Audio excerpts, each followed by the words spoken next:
Hello. I'm going to come and get these when you're done, because I'm after you. Okay. Love all of you. You get me. Wait, I'm supposed to wear it too? Family does in some ways. This is the one that comes up. Does that need to go in the other pocket? Let's see. Put it wherever you want. I've had an amazing day, and MCs are always supposed Can to you say not that. steal I this? really mean it this time. I've had 100% hit rate on my sessions today, which is just unheard of. So I do want to just call out the great stuff I saw really fast. In case you see these names in the future, if you go see them, Sheer Elf and Rick Barlow, just blew the door It's all exported images, so it has to be good. participation in math classes. I don't know, first timers, but not like seasoned folks. They just killed it today. Rachel Bassick on technology, Google Forms. She doesn't have the presenter view going, so I hope you didn't want it. And differentiate the high and the low. It's hard to do. Great stuff. Faye on Desmos stuff and Fidel on modeling. My stuff was great. I did it. Did Suzanne tell you that you have to stay In the box. So I tell go to everyone more that? than my favorite share of state conferences, and I got to tell you, You know you have to stand in the box. do it the best here. Tell everyone.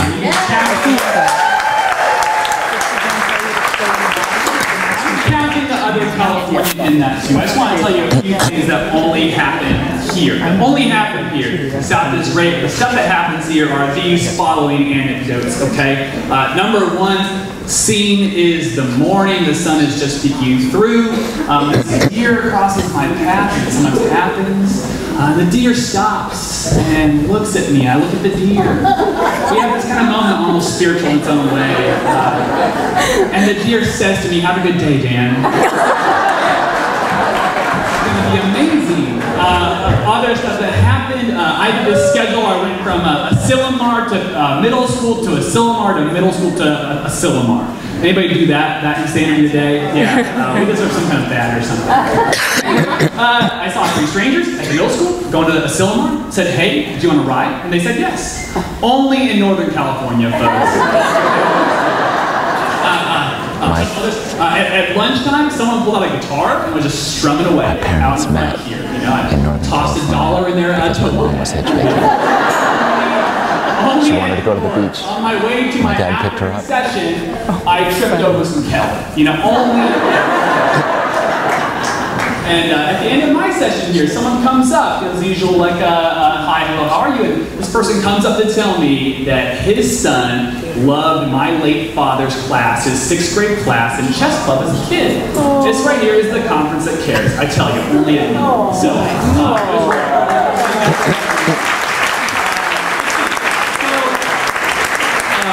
I'm going to gather in a second. My role here is really just to stall for time as they switch the microphones over back and forth. So the format, if you don't know, for Ignite. Anybody seen Ignite before? Great. For the newcomers, it works like this. It's 20 slides. 20 slides, static slides if you do it right, you know, with fancy stuff on there. Purist. 20 slides, 15 seconds per slide. Do the math on that real fast. Adds up to 5 minutes of misery for the person. There's like this just huge cloud, invisible cloud of angst over it. And I'm thrilled not to be a part of it. I've done my therapies. I can't say no to the math form. Our fine friends from the East Coast.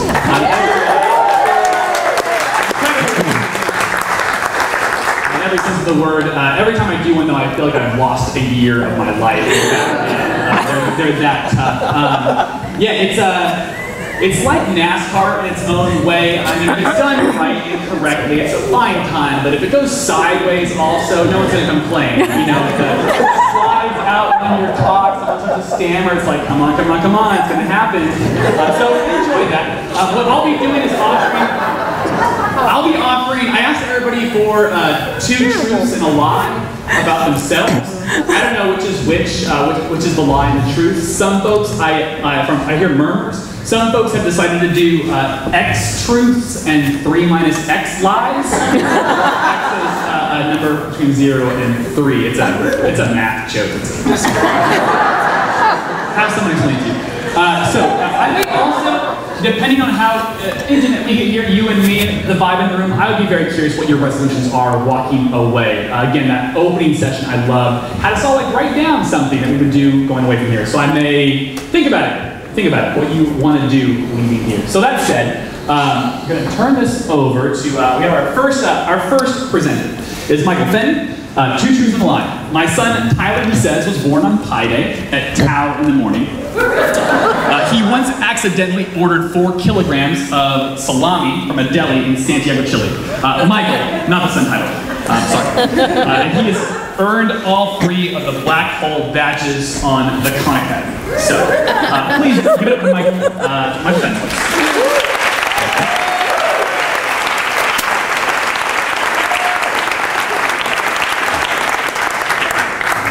Here's my goal for the next 5 minutes. I want to convince you guys that some of what passes for innovative use of technology in the classroom is actually dehumanizing and therefore destined to be ineffective. And I thought, what better way to start than with a blue police box? For those who aren't addicted to Doctor Who, that's the TARDIS. It's an amazing box of infinite potential. It can take you anywhere in space and any time in history. It's bigger on the inside. There's all these amazing facts. Well, it's a ridiculously cool box. Here's some other very cool boxes. And a few years ago, one of the box makers of these things that bigger on the inside, check, can take you anywhere, yeah, time travel not so much, well, they decided to spend billions developing a new box and then begin touting how it was going to change the world and, in particular, education. And how are they going to do that? They're going to revolutionize the textbook. Okay, I watched the infomercial, and I have to confess, I was stoked after that 7-minute infomercial. The future looked amazing, and it was right around the corner. But then I watched it again, and a 3rd time, and all of that excitement disintegrated into what looked like a few gimmicks. You're not excited about your textbook? You need digital flashcards.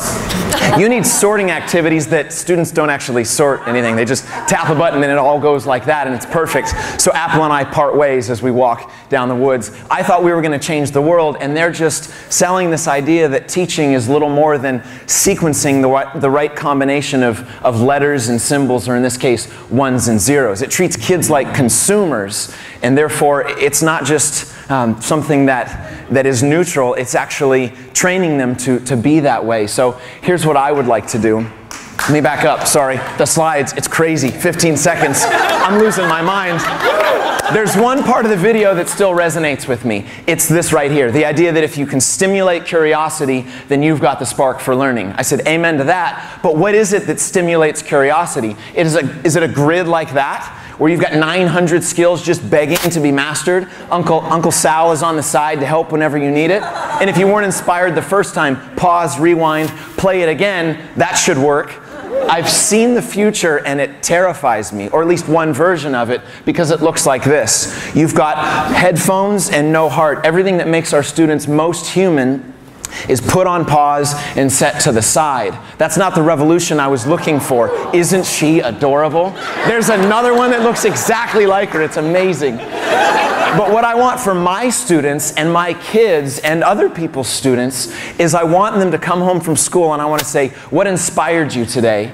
What made you curious today? What did you create today? So here's what I propose. I've got 4 ideas that I think we can use technology in ways that humanize us rather than dehumanize us. The first thing I'd like to do is replace indifference with curiosity. Let's break out our cell phones. And when you're in the kitchen, the checkout line at Vaughn's, your battery's about to die on your phone, or you're just randomly trolling the internet and you see this picture of Skittles that blows your mind, capture those things, draw them into class so that you can draw your students into the world of math. Catch their curiosity. Number 2, let's replace consumption with creativity.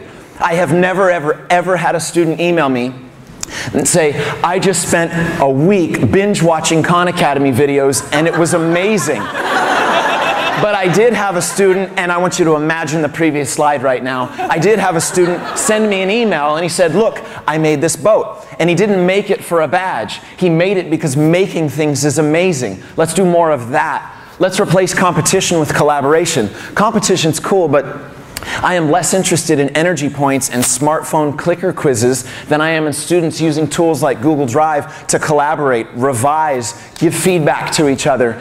Let's replace isolation with what's going to come on the next slide, but I think I'll tell you now anyway. Let's replace, the timing is horrible. Let's replace isolation with conversation. I don't know if you've ever seen this, but teacher.desmos.com It'll blow your mind. And instead of getting kids isolated, headphones, these little cubicles, that's not progress. Let's get more discussion, more math arguing going on in the classroom, because that's what's valuable. If you want to talk about the flipped classroom, this is what I would like to flip. All of that, and let's flip it over to here.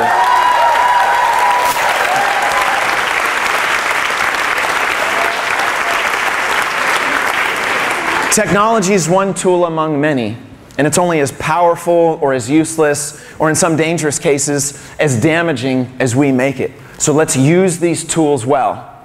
Thank you.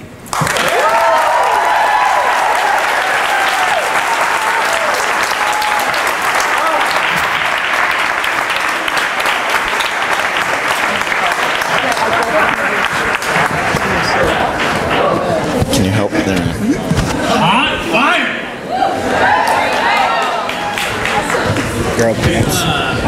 No, First time Igniter there, Michael? First time? Yeah. Oh, maybe there's something in there. No, you're hitting the button. After all of that, we got some folks who really want, all you were thinking the whole time was, which one of those was true? Which one was a lie? Oh man, all right, so which one was the lie here? It's gotta be Pi Day and Tower Clock. Two are true. Two are true. The lie is the Pi Day, right? I mean, obviously. No. The salami. Why would I lie about my son? It's the salami. So you're saying you're critiquing Khan Academy and you have not earned the 3 black hole badges? No, I have all the sun badges. So that was amazing. Thank you. Next up here is Annie Fenner.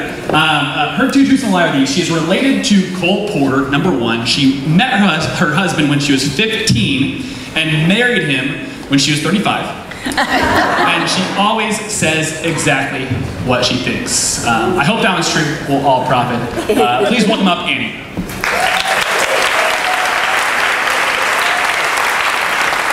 I can even push the button. All right. Oh, she didn't push the button, so I can talk as long as I want, right? All right. So a few weeks ago, I was giving a talk at a conference, and we were talking about sense-making and noticing and wondering and all the stuff, if you came to my talk this afternoon, that we talked about, and I've maybe talked about before. We had a great time, and this one teacher at the end, we had some questions. She said, you're not going to like this question. I like all these ideas, but I don't have time when I got to be done with chapter 4 by the end of November, or else. And of course, I'm a professional, so I was like, oh, okay, that's really nice. So, and I gave her some ideas, but let's revisit for a moment my 2 truths and a lie. I am related to Cole Porter. I can sing a few bars for you later. I did meet my husband when I was 15, but we totally do not have time to talk about that right now. And those of you who know me know that I often say exactly what I think, very often. But there are times when I don't, because what I really wanted to tell this woman was, you are wasting everyone's time, right? You're rushing through stuff, kids have no idea what's going on, and you're blowing it because they don't know what's going on. So let's look at a few cases. I was working with this 7th grade teacher, and she's like, my kids are really good at the Pythagorean theorem. We've been doing this for a week, and let me tell you, they are killing it. They can find A, B, or C every time. I'm like, that's great. She's like, let's do a problem about it. Why don't you do a problem with them? I said, great. So I brought this problem, and so the first period of 7th graders, they noticed and wondered about this picture, and the second period of 7th graders noticed and wondered, and right at the end of the second period, one kid finally notices that there's a right triangle in the picture, right? And I'm like, okay, you can imagine. So I'm thinking, oh, that's just awful. What do people have to say about this on Twitter? So I asked about it, and Lisa Henry wrote back, and she's been doing the algebra problems of the week with her students this year for the first time, and she said, I've got to do it because I want my kids to be able to find the math in situations. She didn't know about the 7th graders, but she wanted them to be able to find the right triangle so they could get to A, B, and C, right? She feels like if my kids have problem-solving skills, it's okay if we miss out on some of the content because they'll cover for it. They'll figure it out. I don't want to use the word cover, my goodness. And she's wanted to do this for years because, she's looked at the tests that are coming up, like it or not, and that's what kids are going to have to do. They're going to have to be able to think, and they're going to have to be able to figure things out, not crank out answers. So Bob Loschel tweeted back to me, and he said, some people see it, if I take some time to do habits of mind, I lose time for the other thing, that like there's only this balance, and they don't understand there's this efficiency from doing things around habits of mind that it kind of doesn't matter matter. Tina Cardone was a great example of this. She tweeted about this graph she was doing with her fundamentals of algebra kids, and they noticed and wondered about this because they wanted to talk about slope. And she said, you know, we noticed and wondered the heck out of this, and then when it came time to actually do the handout, the kids didn't ask any questions. They knew exactly what was going on. They had gained all of this time, and she said, we didn't even have to have a wrap-up discussion because they got it. They understand, and they were excited to do the handout because they understood the situation so well from doing noticing and wondering. Right? So another teacher, Paul, a middle school teacher friend of mine, taught a geometry class to 8th graders, and one year he couldn't meet with them on Fridays, every single Friday, right? He was going to miss out on 1/5 of his instructional time, so he said, I'll just send them to the lab.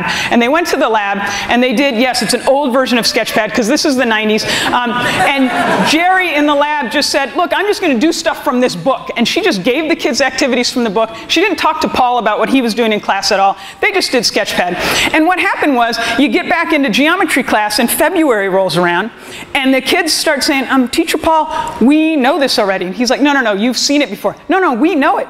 It's the first time he ever finished the book and he only had them for 4 days out of 5. That's not how it's supposed to work, right? So here are some familiar laments that if you hang out in schools like I do, you often hear. And if we're just rushing through and trying to cover stuff, no matter how good we are at doing that, these things are not going to change, right? We're going to keep doing these same things. Do 7th graders, for example, realize that 7th grade math is really sort of about 9 ideas? Or do they think it's about 785 pages of separate ideas, right? A hint, the answer is the second one. Coaches and administrators, are you giving your teachers time and support to do the mathematical practice and to do all 5 of these things and not just procedural fluency? Because it's on you too, okay? Just saying. So we hurry through coverage, and that is not going to make kids like math or be good at math or do well at math. Right? So we really need to not do that. What we need to do is we need to slow down and wait for the next slide. We need to be doing these things so that our kids can figure out that they can learn math and that they really like it because it's awesome. All right, thank you.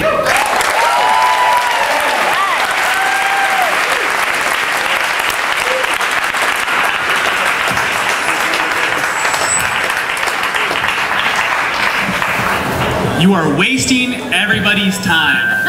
Get the sense so far, our 2 first presenters are unburdening themselves of a certain amount of angst. So far it's a group therapy session over there, and I love it. We're all finished. I hope you agree. The math forum folks have done so many of these, seen so many, that timing is perfect. It's amazing to watch. Michael had some trouble there for a second, but it's like that NASCAR, like starts to speed out of control. Come on, come on, come on. And then he writes it and pulls into the turn. It's like, all right, well, good job. Looking forward to that. That's Javier Garcia. Javier has X truths and 3 minus X lies. He says, I taught with and now support as a coach teachers whose classes I once sat in as a student. Sounds kind of awkward. Javier says, I spent several months backpacking through Europe shortly after graduating college. Sounds very implausible. Javier says that his first teaching job was given to him by one of the teachers he once had as a student. So please give a warm welcome to Javier.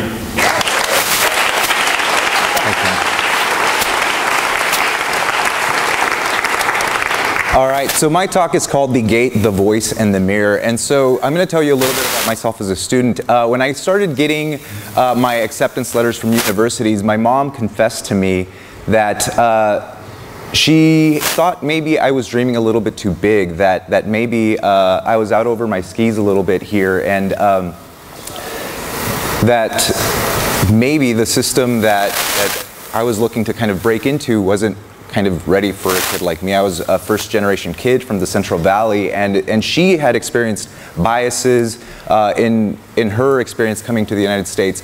Now, that was kind of a shock to me because growing up, that wasn't the message that necessarily they had given me. I had believed that basically I could do whatever I wanted. As long as I worked hard, those opportunities would be there for me. I had awesome teachers, an awesome support system. But the thing that I think troubles me probably more now than it did then is that those kinds of opportunities weren't always there for other students like me. And so I think the big question here is in our educational system, are we teaching or are we sorting? And I think the hard thing for us that we have to confront is that math is usually the biggest weapon in that sorting process. If you have the teacher on that last slide, you probably don't have a lot of students that look like this. Hopefully we do have students that see mathematics as something that's kind of amazing. It's like Charlie getting that golden, or Charlie Bucket getting the gold ticket there. The students need our support. They need us to kind of connect all of those ideas together, and hopefully the gate that is being crossed isn't necessarily the one that kind of allows them in. That's not the only one, but also the one that allows us into their hearts and minds. One thing that math has taught me is that math makes a lot of things that were once impossible possible. Here's a list of things that at some point in history people thought were kind of ridiculous or not we weren't able to do anything with. This is Lily Tomlin. I love this quote. Rochelle Gutierrez has this idea that math needs people and the diversity of ideas that come with people sharing all of the big ideas. If our math classes have a bias, pull some people out, are we allowing all of those voices to be heard? Which brings us to this. Here we have the choir, right? These are all the people here that really kind of get it. And there's all these folks that aren't here. Are we sharing our voices with them? We're all looking for solutions to the same problem. Are we sharing solutions? We're all kind of looking for the answers in our own classes. That we share what we have in our hearts, that we allow the students to connect their own hearts to their classrooms. And then looking at these two situations, which one looks more like the traditional classroom? Which one looks more like your classroom? Which one allows for students' discourse? Which one allows for the students to kind of have a direct link access to the mathematics? And I think with voice, there's this really important notion of listening. What is it that we're hearing from each other? Are we really listening to each other or just kind of talking? To me, the math community has been extremely accepting and open and kind of amazing just to find myself up here actually. My last little metaphor is the mirror. The mirror is one of the things that I hear a lot from get to go into each other's classrooms is that, hey, the students do exactly what we tell them. So if that's true, why do we always say things like, well, they're not going to be able to, or they can't, or they won't? I think it's recognizing students, do we recognize our own reflections? Because our students really just kind of reflect back what we're doing. I'll tell you guys a little bit of a story of a student that I had named Nick. Nick was an awesome kid. He was surprised his previous teacher because he was like, I can't believe he's thriving so well in your class. I was like, yeah, he's a great kid doing a lot of really cool stuff. He was taking an exam in my class and was really stumped on one of those classic algebra problems where you have one plane going one way, another one going the other way. How long before he was really struggling, kind of puzzling over this problem, but he wasn't quitting, which I was happy about. And so as other kids kind of gave up and turned in their test, I kind of walked over to Nick and I was really pleased to see him draw this. But eventually he kind of busted out his eraser as soon as I walked up to him. And I was like, what are you doing? He's like, can I not do this? And so I kind of recognized at that moment that even though I thought I had been communicating to him certain things about what I believed about teaching, maybe that wasn't always the case. So I felt like at that point I still had work to do. And so hopefully with that, you guys will all kind of recognize the metaphor and think about how that applies to you. And thank you all very much for your time with the test. I made it.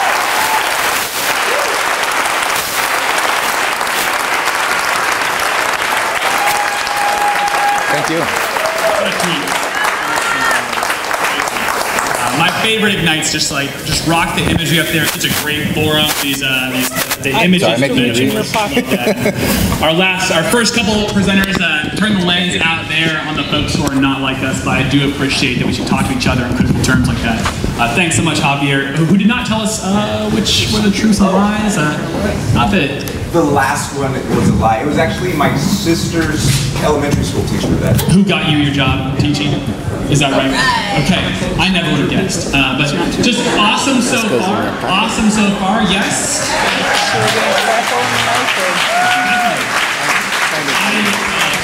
Is it unfair for me to take that as a credit to my leadership as the MC here? It's not unfair. It's not unfair. It's totally unfair anyway. So next up, we have Bree, who I love. Bree is a friend from the blogosphere, longtime friend of the organization here. Bree's 2 truths and a lie, which I happen to know are more than 1 lie. There are X lies, right? X lies, where X is greater than 1 Bree. Yes, that's true. Bree has said that she claims that she has visited 31 of the U.S. national parks, that she is a 3-time National Novel Writing Month winner. And that she has read 64 books so far this year. Wow. Great work, Bree. Great work. Please welcome.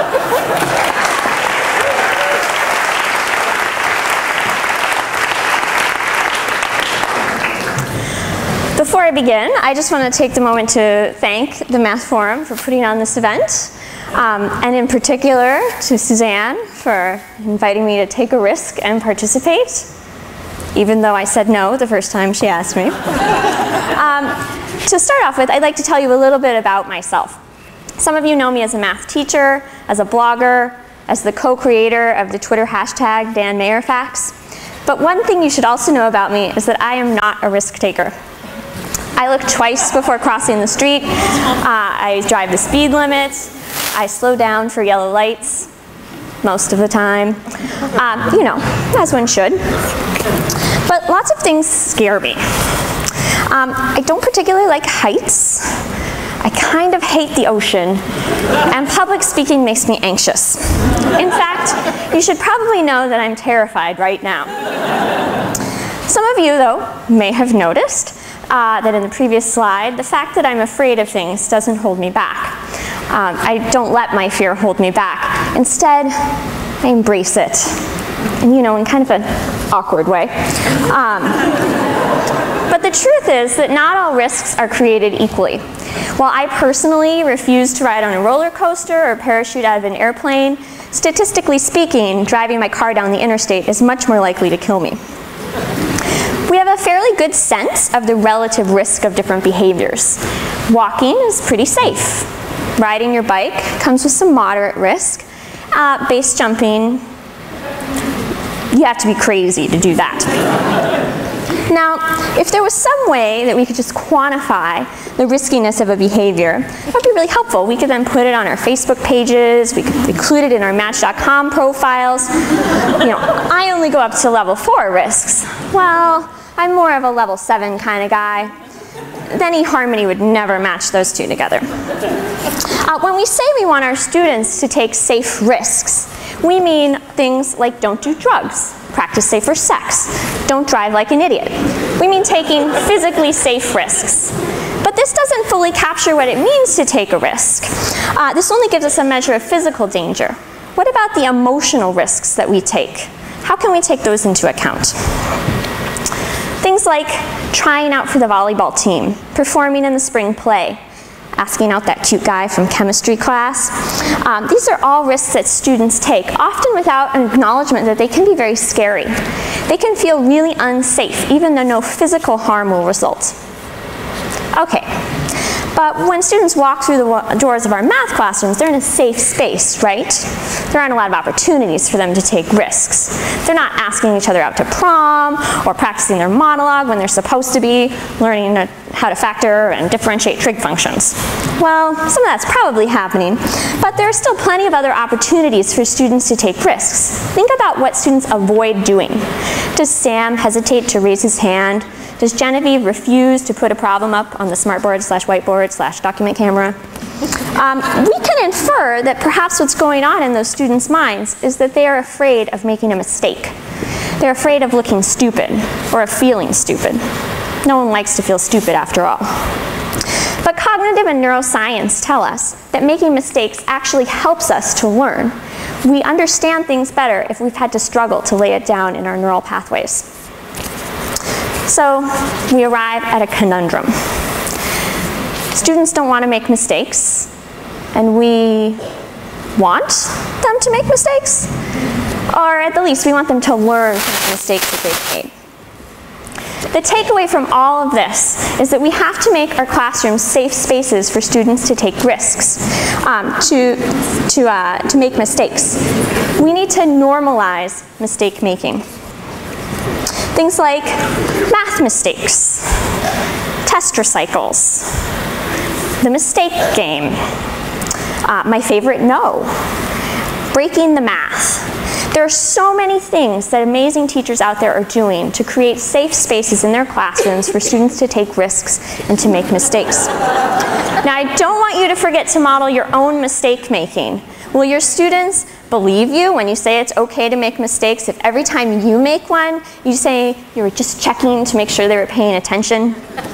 I want you instead to celebrate the risks that students take both in and out of the classroom. I want you, not just their successes. I want you to share your own risks taken. It takes courage. After all, there's no such thing as a safe risk. Thank you.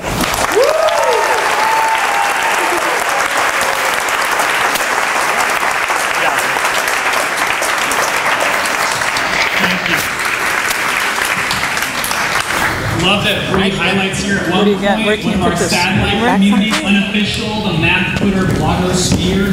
You don't know all the fun that's happening there, ask Bree or someone else how to get stuff with this Twitter thing. I love it. I gotta admit that anytime that Bree had an animal or a baby up there, I kind of lost track a little bit. Do you want to confirm for the record, Bree, that was 3 lies? 3 lies? Oh. 3 lies. Congratulations. Only the numbers were untrue. Oh. So, okay, got it. Over, under, over. Only the numbers were untrue. Still lie. Still lie. Lila Newark, a new friend of mine. She's from Southern California, which makes me feel bad for throwing some shade at Southern California earlier. Apologies, very inhospitable of me. Lila has 2 truths and a lie. One, she played basketball in college. She's Latino, and she didn't start driving until she was 22. So please welcome Lila.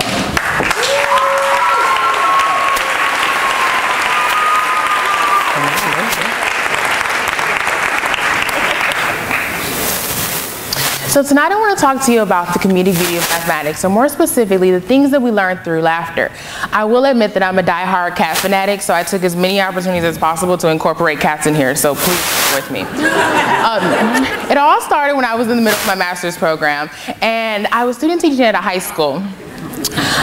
In the midst of all the crying, sweating, and anxiety attacks, I realized that I was developing relationships with my guiding teacher students, and we were having some pretty funny moments. But what began to hurt my feelings is that I was forgetting the details of these funny moments, and I wasn't able to actually share those experiences with other people. So I got a journal, and I started to log in all the ridiculous things that I was hearing because they were such beautiful moments. Moments like these. I ask, is this a linear equation? Miss, what about the 2xy? The x and y are being multiplied. That's how excited my students are to ask questions, in case you're wondering. I don't know, miss, maybe the 2 is just trying to be cute like that. Understand that with every comedic moment, there is a lesson to be learned. I learned that integers often try to get sexy so that they can bring all their variables to the yard. While this is quite inaccurate, it was funny to me at the moment, and it set the tone for us to be comfortable with such beautiful moments. Just so you know, thumpta is a slang term for your ass. Miss, can we call the parentheses thumpta? Unbeknownst to what he was setting up, I agree. Okay, distribute the -1. Now, miss, drop that thumpta. That's me as my head exploded. Now, while this joke was slightly inappropriate, I still did learn something. I learned maybe drop it like it's hot is a mathematical phrase. Maybe Snoop Dogg was referring to the distributive property. Maybe we can learn something from rap music. So you don't think that I just want you to tell jokes to your students. Research shows that humor can increase students' creativity, lower students' anxiety and the affective filter, and contributes to students' social and emotional development. There's a citation, so you have to believe me. In all honesty, I absolutely despise when my classroom is quiet. It makes me think that the students have checked out. When students are actually speaking, I know that they're willing to engage and collaborate. I mean, if it's quiet, you don't have the opportunity to experience such beautiful moments, like this one. Let's say I square some number x. In order to undo that operation, I need to take the square root. I figure we're cooking with gas now, so I ask. So if I cube some number x, and then in order to undo that operation, I need to take the triangle root. Now, I haven't fully incorporated the mathematical into my classroom, but I realized that we still need to work on looking for and expressing regularity and repeated reasoning. And in actuality, these types of responses reveal some other things about my students' thinking. There are other advantages. The laughter creates a positive classroom climate. Not only is the relationship building amongst the students, but I'm developing really close bonds with my students as well, and they're willing to take risks with the content instead of being scared to ask questions. But of course, there are some disadvantages as well. Sometimes we have trouble getting back on track after a really good laugh. As the teacher, there is no hesitation to make me the butt of the joke, which can be good and bad. And sometimes there's a very thin line between what's appropriate and what's not. But even inappropriate jokes create such beautiful moments. How do we verify that two functions are inverse functions? Show that B and F are both equal to X. Okay, yeah, you have to do fogging off. Hey, miss, fog off. Now, as a teacher, I've learned to read in between the lines of the students. Now I've learned to read in between the lines of the angry, overwhelmed students, and even the excited ones. And this is probably my favorite lesson that I've learned. Sometimes fog off really means I love you and thank you for teaching me. Now, there's no magic to this. There is a structure, and now I've lost my tracking, so I can't read all these things down. But I feel like the most important thing is to make sure that you follow feedback so that you're actually learning in the classroom. Remember, that is the key focus here. And I like to make sure that I'm doing this in and out of the classroom. I created a Twitter and an Instagram for my students so that they can infiltrate their lives with mathematics even when we're not in class. I want them to understand my humor just as much as I understand theirs. In and out of the class, there's such beautiful moments. How much taller am I than the student standing next to me? You're about twice as tall as the shorter person. Okay, so you're a square and she's a triangle. Excuse me? Yeah, the area of a triangle is half the area of a square. That means that she's a triangle and you're a square. Now, while this wasn't funny, this isn't really a joke, it was really funny and I laughed at the time because it was quite clever. And sometimes the jokes are more than just jokes when we actually teach our kids something. They reveal their understanding, beliefs, fears, and aspirations through comedy. So let your love for mathematics shine through comedy. No, you don't have to actually tell jokes every day or implement humor into every handout, but encourage students to explore mathematics through humor. By the way, if you're not laughing about math, you're missing such beautiful moments.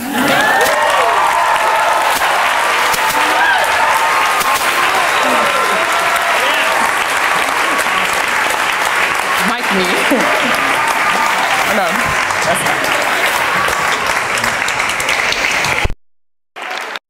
That was electric. You guys have got to cut it with the cat pictures though. It's been quite the internet-y night, I gotta say. Lila's just like tipped the scale entirely, but we got like the meme stuff going on, animated GIFs, like it's just all up there right now. It's that internet night here, love it. Super curious, can you teach funny? Can funny be taught, or are you just like born with that? Can you go through your funny workshop? I'm just spectacular. So you're just spectacular. We're just gonna send all the kids over to you. Awesome. You want to let me know, just folks are dying here, which is the lie? All of them? Contrary to what you might think, I never play basketball. Never played basketball. Playing with your expectations for tall people, I love it. I love it. Just a bunch of jocks, tall people, right? You probably play basketball. How tall are you? See, so we're now halfway through. It's been an amazing first half, I hope you agree. Sitting over there, the first 5 who are now done, I would love for you guys to just share an adjective that describes how you feel now to your colleagues on the back half here. Does anybody have an adjective you would share right now that describes you? Ecstatic. Ecstatic is one. Relief. Relief is the one I was. +1 on relief there. Okay, great. This is Max is coming up. I've seen Max do these things a bunch. I should downplay Max to set him up for success later, but I'm not going to. Max and Annie both just consistently kill it at these things. Max is, so it's gonna be great. Max is 2 truths and a lie. Max taught 9th grade geometry to all boy classes. Max recently armed over 60 Philly school students with marshmallow guns. Okay, good for you. Max is fostering his 4th puppy who will grow up to be a service dog. Well, it could be a lie, it could be a lie. It's not that crazy here. Welcome up, Max.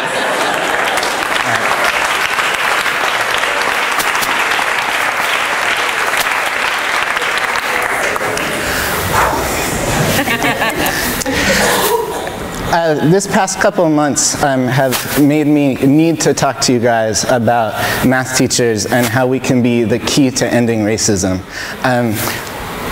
More than the past couple of months, but it's just a national teachable moment right now. The first place I want to look at is in math class. There are so many stereotypes that come with our subject. People think it was invented by Europeans, and it's about manipulating numbers in magical ways, and if you can do it, you're smart, and if you can't, you're not. And the truth about math is that every single culture uses mathematical thinking. Everyone already does math. And what counts as good math has to do with who you're doing it with and why. It's not a marker of intelligence. It's something you get better at by doing it with people. And the reason that matters is because we have decided that some groups of people are good at math and some groups are bad at math. And then we use math as a gatekeeper for college and career. And so if we can break those math stereotypes, we can actually open up gates. One way that math teachers can change that equation is to make sure that you listen to students of color and position their ideas as leaders in your math classroom. And if your class doesn't have students of color, you can find classes that do and make pen pals and connect through the internet. You can also teach your students to be mathropologists, to find the way that math is happening already in their community, and to learn to make those connections to school math, but be critical about those connections. What are the ways that the math we're doing is and isn't represented at school? But this part is even way more fun, is that mathematics teachers actually hold one of the biggest keys to changing everyone's perceptions about stereotypes and racism, which is why we need to talk about racism in math classes, whether it's white teachers and white students and students of color. Cultural racism is the kind of racism I'm talking about. It's the kind that Dr. Tatum says is like a smog. We all live in a racist society with racist media and racist ideas. Every time we breathe, we're breathing that in. We don't mean to do it, but we do. There's a website, understandingprejudice.org. You can actually take a test, a psychological test of your unconscious bias. So I did it in preparation for this talk. That's my result. I have a moderate automatic preference for European Americans compared to African Americans, which is scary because when I work with people who are people of color and I have to make split-second decisions about how to treat them and how to interact with them, my brain is not helping. My brain is feeding back that smog that I've been breathing my whole life. And so I might affect someone in a way I don't mean to, but I'm a math teacher. I know what to do when my brain makes mistakes because I'm not thinking. These are 3 math mistakes that I have made in the past 72 hours. There are a lot more racism mistakes that I've made in the past 72 hours. But in both cases, I know what to do because I'm a math teacher. You slow down, you check your work, you understand the concepts, and you practice so you get better at it. We can practice mathematical concepts that actually help us check that smog, be like a smog filter. The 2 mathematical concepts I think will undo racism are proportional reasoning and statistical literacy. If we can get good at that and apply that to racism, we can go a long way towards not making that automatic first gesture. So when we hear someone on the radio say, well, more white people than black people are victims of deadly police shootings, and they want us to think, oh, that means there's no racism when somebody gets shot by the police who's a person of color. We can think, wait a minute, proportional reasoning. If you think about the number of black people in this country compared to the number of white people, and you know about proportional reasoning, you can ask questions like, what's the rate at which people of color are killed during police arrests? How many times more likely? So can your students think about data about race and come up with calculations like they did on the Vox website to be able to think about how many times more likely can they make that come to life for them through proportional reasoning. If you are going to bring data about race into your classroom, I think there's a really important sociological point you also have to make though, which is if we say that we're measuring race, what we're actually measuring is the effects of racism. As a biological construct, race isn't really real.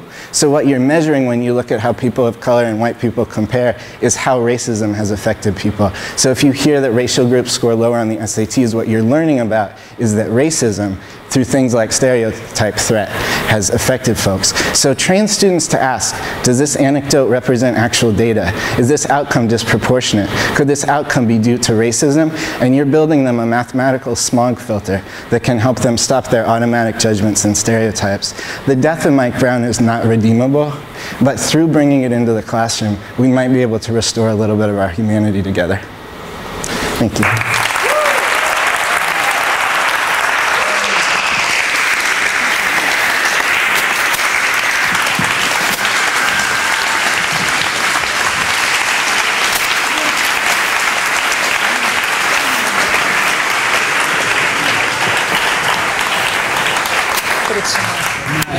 care where. Propped him up way high, right? He still comes over the top of that, Max does. Extremely insightful, powerful talk. This is amazing. Thanks, Max. We have right now Terry Ryan's coming up. Terry Ryan's a new friend of mine. She's I know this is true. This part is true. She's a nurse for 20 years, and I think it's amazing when folks do two very difficult jobs well. That's just really cool. And we are better off to have her here. So her two truths and a lie, though, are that she went to the same school as Kurt Russell. She was a cheerleader with Anna Shoshka. She covered the first floor of her home with wood flooring from Gloria Yeager's dance studio, all of which I asked, who's Kurt Russell anyway? Please, welcome up Terry Ryan, please.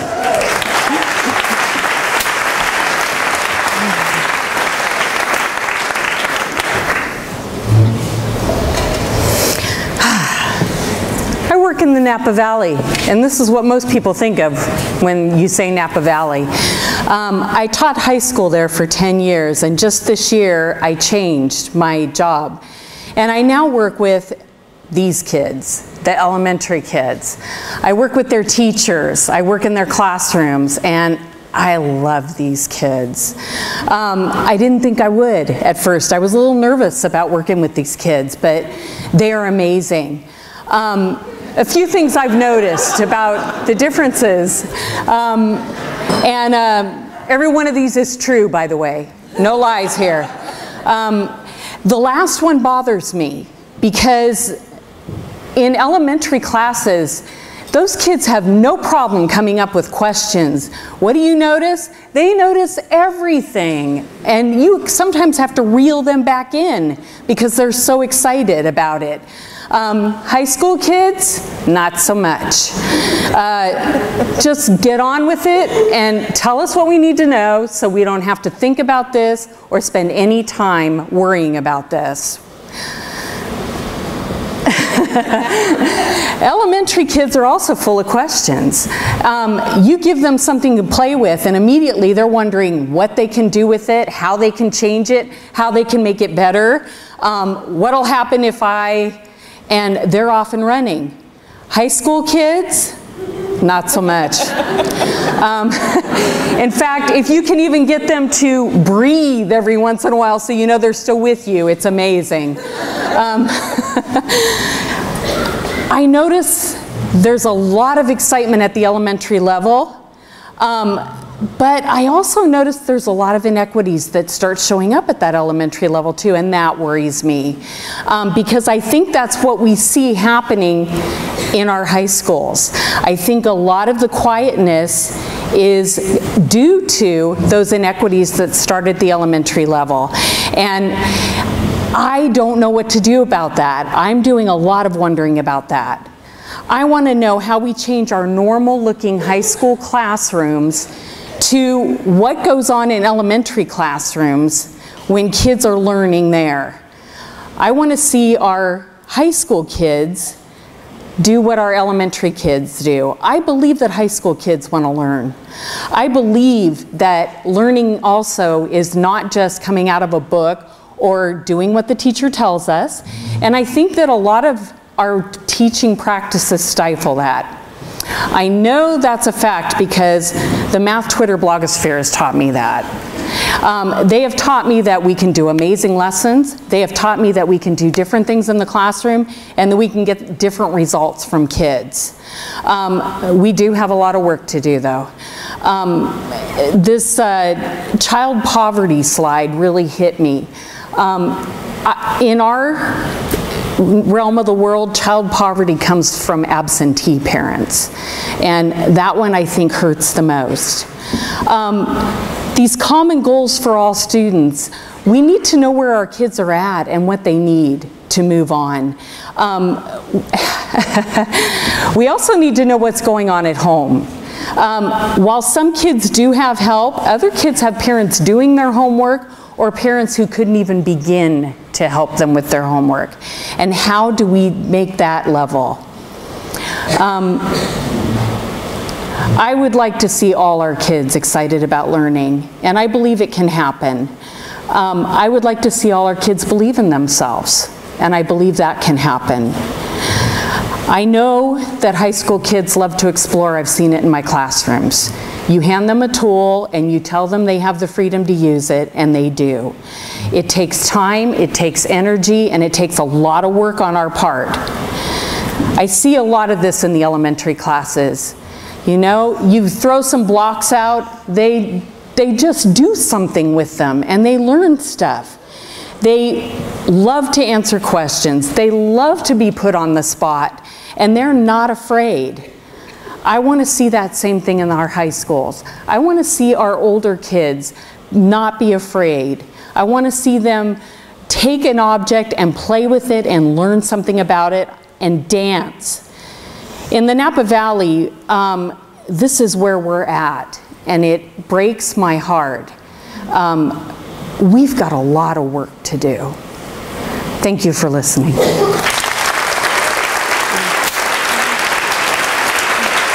Thank you. Thank you. Thanks, Terry. Thank you. So I've recently been volunteering in preschool, which has been fun for a secondary math guy like myself. Odd though, we're a good team. As I said to some friends recently, they're not very good at algebra, but they know way more animal noises than me. So together, right? Together. It's weird to have two. Let's see. Cover all our bases. I'm dying to know. Do you know Kurt Russell, Terry? I do not know him, but I did go to the same school. Yeah, he cool guyed you even back then, right? You can see it. He was ahead of me. We got Brian Shea up next. Brian Shea from our Southern California chapter. So again, I must take back all the nasty things Brian sent along this long resume, list of credentials, masters in this and that, awards here and there, quite an accomplished guy. So I'll just summarize with that. He's got 2 truths and a lie for you. He can do the splits on command. He has been married 7 times, and he was a nationally ranked chess player in high school. Can't wait to find out. Please welcome Ryan. Thanks, Eddie. Okay. I'm ready when you are. Hi there, just so you know, I am Brian Shea. I teach in San Diego. I also got my credential from Davis, so I'm a little bit of a local as well, so go Davis. And I drink with Bill McCollum when I can, and I am still a friend of Dan Meyer, even though he dissed my conference down in Palm Springs. But in any event, so my talk is going to be about being a crusader for the Common Core. So what is a crusade? Crusades you probably learned about in social science class when you were a kid is all about that holy war, about invading the Muslims or something to that effect. It's all about, as you can see here, an organized campaign concerning a political, social movement. When I think crusade, I often think about these jokers too. These are the kind of crusaders that I think of, the Monty Python, Holy Grail, Quest for the Crusade. Yet there's also other kind of crusades. So which one are we? Are we these jokers with fake coconuts? Or are we these kind of crusaders trying to change the Common Core, trying to change what we're teaching? Or are we the other side and the people who are fighting the Common Core, the crusaders? And so what we're trying to figure out, what I want to talk about is where are we and what can we do to make sure we are doing the right fight to help our kids. You probably saw this on your Facebook feeds and Twitter feeds. This mother lambasting the Common Core in Arkansas. And this was posted by friends of mine in New York. I'm from New York originally. And this is all about how the Common Core sucks. Here's another one about math only makes sense if you're going in your life to make change at a grocery store. That's from a music teacher friend of mine in New York. Here's some other ones about second grade Common Core math. There's a house that would be built if you use the Common Core math. So all over the world, and in my world, we have these things just in the Common Core. You already see some states have already pulled out of the Common Core, the map in 2010 versus the map in 2014. And we always hear in the news, more states are trying to move out of the Common Core standards because it's bad for kids, it's bad implementation. You probably heard about Louis C.K. and his big rant, and Stephen Colbert and his big rant about why the Common Core is weird. And it's not the math that's weird, it's the way a lot of us are implementing it. Maybe not us in this room, probably not us in this room, but probably friends of ours, colleagues of ours, enemies of ours. It's all a public relations nightmare. There's misinformation, lies everywhere, fear, the federal government's taking over, Obama is ruining America, socialism, it's rampant, there's lots of vocal opposition. We're in the 1950s again. There's this Red Scare against the Common Core. Here's that worksheet you probably all saw back in October about this is a Common Core math problem. His mom says, this is not how math should be done. What are you doing to my kid? kid, you're ruining my child, is what we hear all the time. And so teachers send home a worksheet and don't prep our kids for that. Here's another one of what we have about how we can fight this. The scripted Common Core lessons are not really an effective way to go. What you've been seeing, what you might be sending home are not active things to do. We need to educate our parents. You need to go to your school board meetings and talk about what the Common Core is about. Our poor teachers and students, whomever wrote this Common Core, must have been intoxicated. Poor Bill, Phil, and Jason were not intoxicated when they wrote this. God, poor guys. The abacus, apparently, is something we need to do. Here's what you can do is when you see those on your Facebook feed and your Twitter feed, comment. Comment and comment. Whether they're your family, the cousin you hate or love, the colleague from your childhood, their children, comment and talk about what is wrong with that document and why that's not what we're trying to do to their children.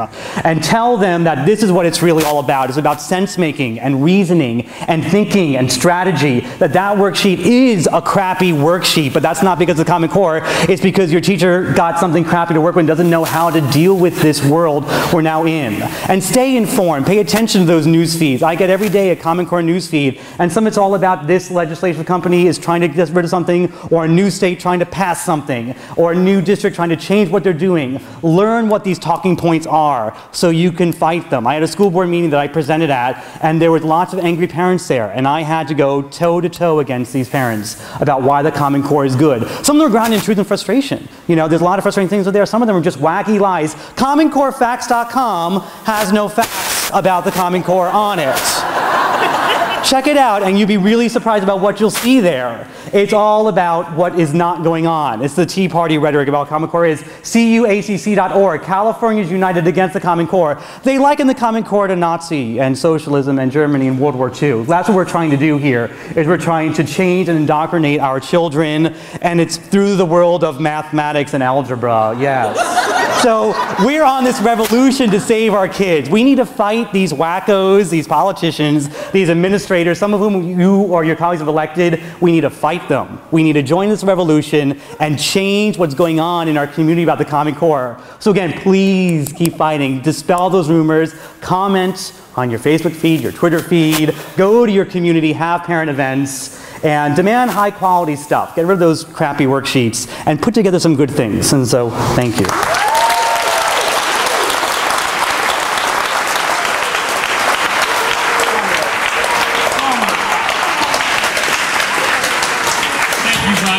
I've done this whole two truths and a lie thing enough to know that whenever I see a number in one of those truths or lies, to ask, like, is the number the wrong thing? So I'm guessing Brian's been married like 6 times, not 7 times. That's the big lie. 7. To the same person. 7 times. That's the truth. This is going in the other pocket? And wherever you want. The splits. Holy cow. You will tell your grandchildren you were here. Wait, no, you do it. Nationally ranked chess player. That's why. All right. There it is. Okay. Oh shit. Okay. We're in our last 2. Elizabeth Statmore, Cheese Monkey SF, for those who know her best. She's a friend of the community and the internet. Her 2 truths and a lie are that she went to the same high school as Snooki. She went to Princeton with Steven Strogatz. She was once fired by Steve Jobs 3 times in 1 day. So can't wait. Welcome her up, please. Okay, thanks. Okay.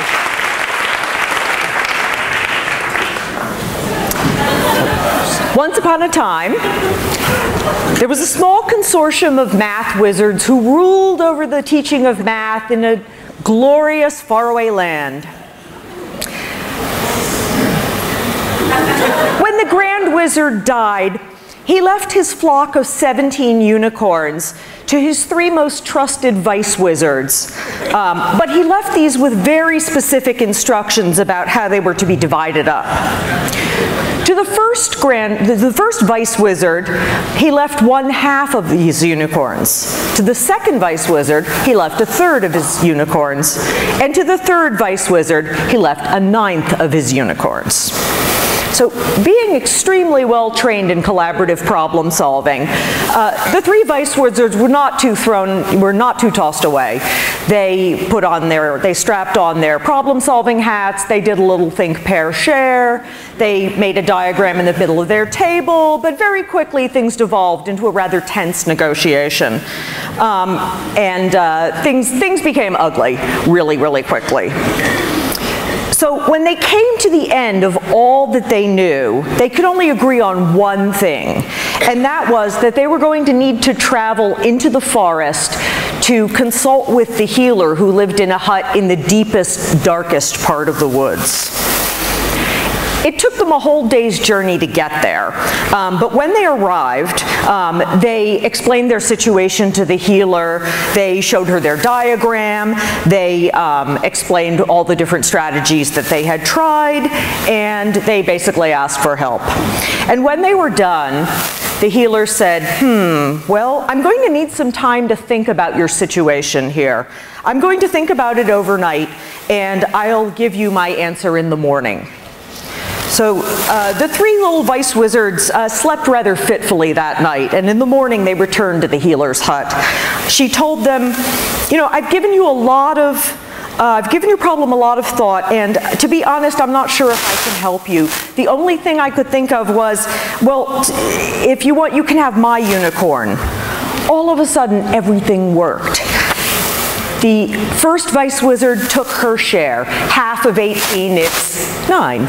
The second vice wizard took his third. 1/3 of 18 is 6. Thank you. The third vice wizard took his 9th. 1/9 of 18 is 2. They had one unicorn left over, and they gave that back to the healer.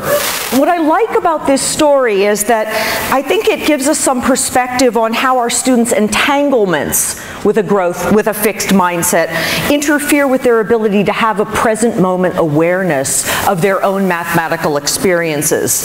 The problem isn't that they've never heard of a growth mindset. The problem is that they're so identified with their fixed mindset ideas and their defense mechanisms that they've lost track of whether they're having a reaction to some situation or whether it's actually their self. So this, Dan, is your cat picture. This is our students' struggle, right? I mean, they don't understand what it is that is self and what is other, what is just reaction.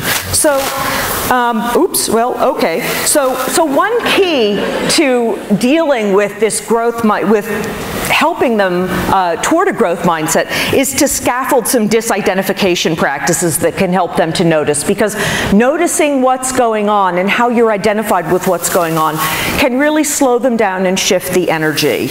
And this is really the power of this. So for me, this has had a huge impact on my teaching practice and on my classes this year. And it's why I've started incorporating Neil Mercer's work on exploratory talk into all of my group work. Who's Neil Mercer? I'm so glad you asked. If you've read any of Malcolm Swann's work, there's only one person that Malcolm Swann cites more than himself, and that's actually Neil Mercer, who is a professor of educational psychology at the University of Cambridge. And he and his group are doing this just amazing work on exploratory talk and talking points and all the ways in which, by cultivating this culture of exploratory talk in our classroom, we can actually scaffold students' ability to experience, to have mathematical experience, to notice what they're experiencing in the moment, and to really process it. So this is my enthusiastic plug for talking points and exploratory talk, and for all of the disidentification practices that Neil Mercer and Douglas Barnes and Lynn Dawes have communicated. So thank you.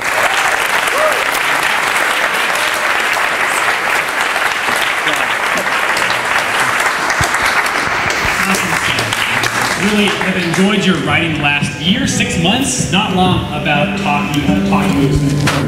A few of my friends in the front row came in here. They live above the law. They came in holding a small craft. It was really fun to watch them when there were these 3 dead troll things up there. That's the way to do it. What's that? Back pocket. Which of these? One of these 3 names is not with the other. Grab his wallet, should I go up? Elizabeth, Snooki, Steve Sturgetz, or Steve Jobs? I did not go to the same high school as Snooki. Okay. Our final speaker today is Arjun Khalsa. Anybody in here call yourself a friend of Arjun's? Anybody? Arjun has two truths and a lie, as we all do here. I would just say the one truth I have about Arjun is in a job in a community full of amazing, kind, generous people, he is the kindest and most generous, biggest-hearted that I know here. His two truths and a lie are that he once did a skit with Robin Williams at a technology conference. He has played sacred music in temples in India and recently participated in a triathlon. We need someone to hold a microphone for, well, that's why I asked who's a friend of Arjun's. Are you really a friend of Arjun's enough to hold the mic for his guitar? But got it. Okay, please welcome Arjun up.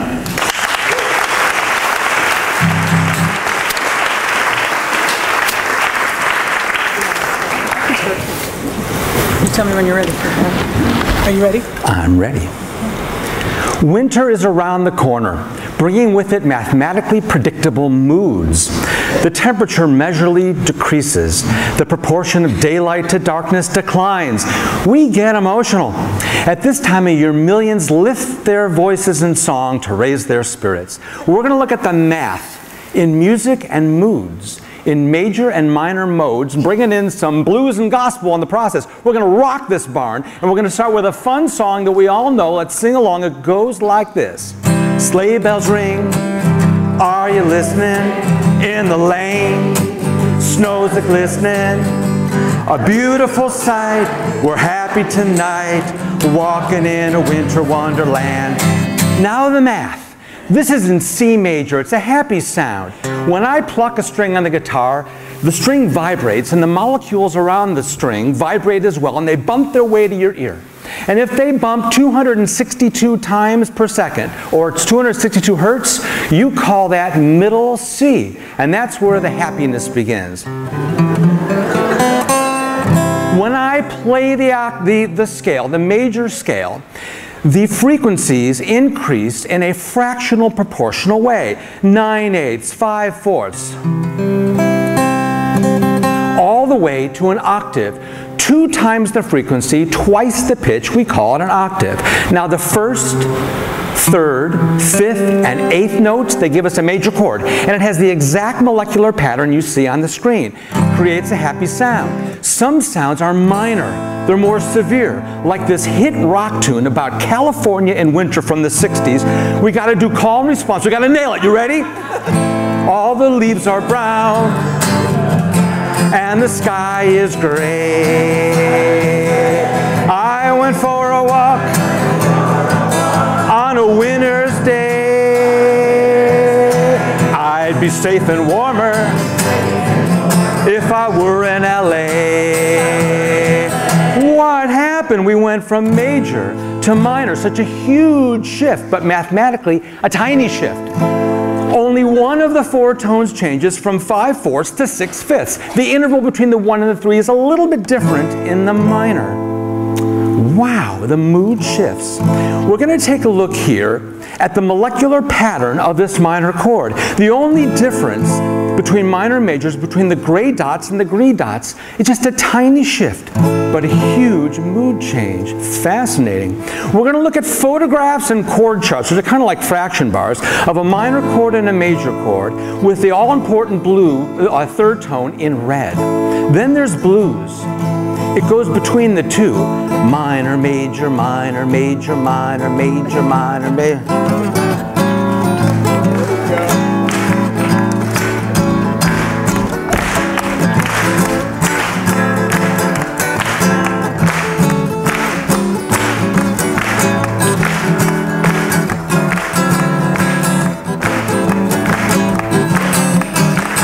The blues mathematically combines minor and major and creates this complex, happy, sad sound. And when you pull that into the world of hymns, You get gospel, you get Elvis, you get Aretha, and that's some pretty good stuff. Your voice kind of slides around between the minor and the major. It's a jazzy kind of feel. So we're going to apply this to Amazing Grace, one of the greatest songs of all time. Now on the right we've got a straight up version. Amazing Grace, how sweet the sound. But on the left is a mathematically richer version, as you see in the spreadsheet, which is a song sheet. And it goes, Amazing Grace, how sweet the sound. So your voice kind of slides around, you get kind of bluesy. Are you ready? Yeah. You're ready to make it happen? Yeah. All right, here come the words. No cat pictures. Amazing grace, how sweet the sound that saved a wreck like me. I once was lost, but now I'm found. I was blind, but now I see. From major to minor, from blues to gospel, the moods, the music, and the math are one.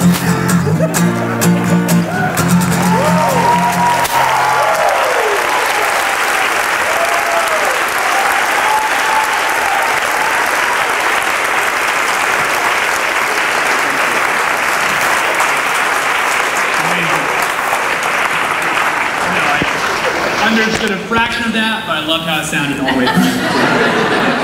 So, what is your why? Just to close us out here. Robin Williams, yes. The triathlon, yes. Sacred music, yes, but I've never been to India. Okay. Thank you so much. Can we give it up for the math forum here, please?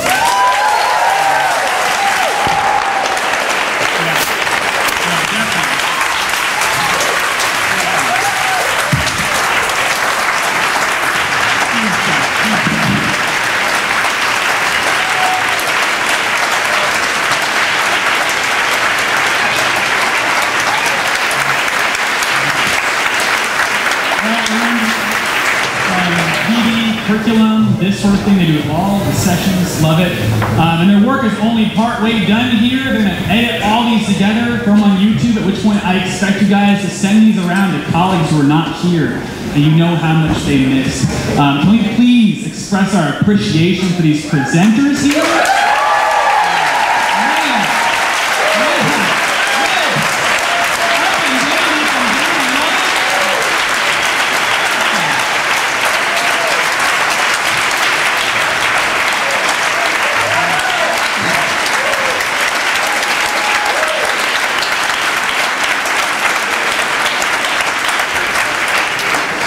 There's a pile of angst over there, yes, but I missed the cloud of insight there also. So by all means, come on up after this and express your appreciation individually, in person, ask questions of these folks right here. We're going to see you guys tomorrow. I hope you guys have a great time tonight and be safe, but not too safe. And here's April with some words to close us out.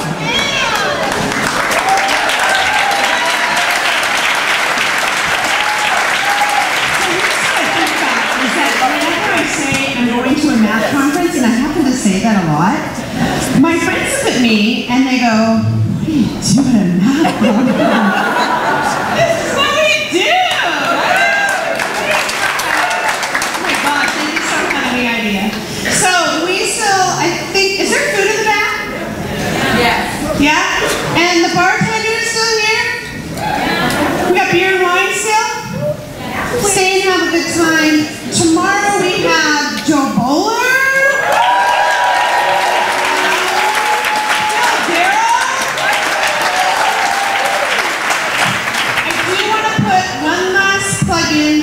There's probably more things I should say, but I can think of one thing right now. So we've been coming here for almost over 50 years. The first weekend in December. Next year we're going to be here the second week in December. I know. It was in your program, but there was a little typo. It said 2014 instead of 2015.